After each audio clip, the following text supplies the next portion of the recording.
Hey folks, Matt here from House of Barbecue Experts, and today we're teaching you how to do smoked salmon nuggets with a couple variations.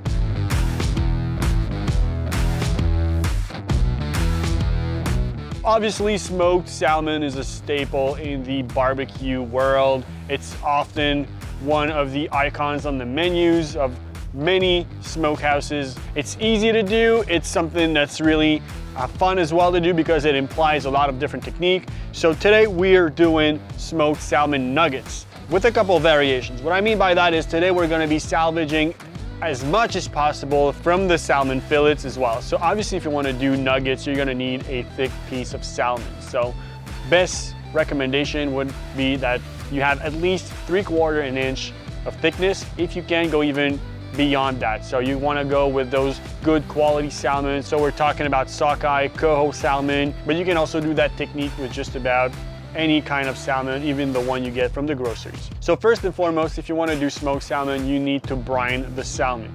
Because it's going to be smoking at a low temperature for a decent amount of time, you want to make sure that it's not prone to develop any bacteria. So by putting the salmon in the brine, it's already going to be starting to change the chemical structure of the fish, making sure that there's no bacteria building inside prior to the cook. So what's a brine? A brine is fairly easy. It's a salty solution. So let's say you're doing a quart-size brine. So we're going to be working with some ratios. So you want to work with 1 cup of salt. I personally add 2 cups of brown sugar as well, and that's going to be my base. From there, you can add aromas as well if you want. That is optional. For today's salmon, I've added Caribbean spices as well, so it did brighten up the flavor. It did add that citrusy flavor that I really like with my salmon. So I've put my salmon in the brine overnight to make sure that the brine is really sticking to as much surface as possible. So you don't want to go past 24 hours in the brine, that's for sure, because the salt is going to be starting to cook the salmon, but you want to have at least 8 hours to make sure that the salt really starts to work on the chemical structure of the fish. Creating nuggets from that point on is super simple. All you need to do is remove the brine and the fish from the fridge, let it sit for about an hour on the counter so it gets up to temperature.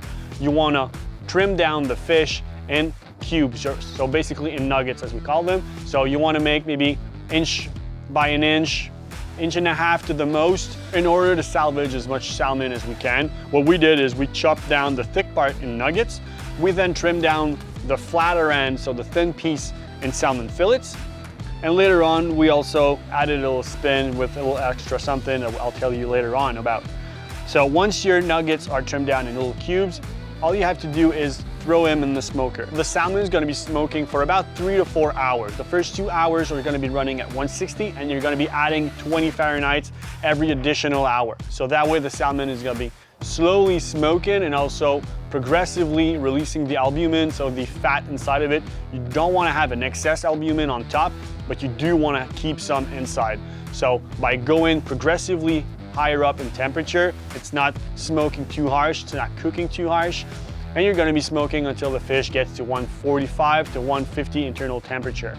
We've added some samurai sauce, so once again maximizing that citrusy flavor that I like, so it really balances out and it's a good complement to the Caribbean spices. So once the sauce has really glazed on it, you can remove them from the smoker, let them sit for a while, at least an hour. If you can, let them sit overnight. They're gonna firm back up, the moisture is gonna balance in, so it's gonna brighten up the taste. In addition to our salmon fillets and the nuggets, what we did is we wanted to kind of spice things up. So what we did is we've been grilling some halloumi cheese. So that's a cheese dedicated for barbecue, so it's not gonna melt on your barbecue. It's really gonna be making a nice crust around the edges. We've added some California spices as well for the salt flavor profile of these spices as well. So it really balances out the sweetness of the fish and the salt and savory side from the cheese as well, making for a perfect bite. So the same salmon fillet has been broken down in 3 different techniques and variations, making for a fun plate, something that looks great. If you like to have people over, that's a perfect dish to cook because it's low maintenance. It takes only 4 hours to prep up, so you got plenty of time to take care of your people. So I hope this was helpful. If you want more tips and tricks, inspiration, and recipes such as this one, just check us out on our socials and also on our website. And until next time, enjoy your barbecue.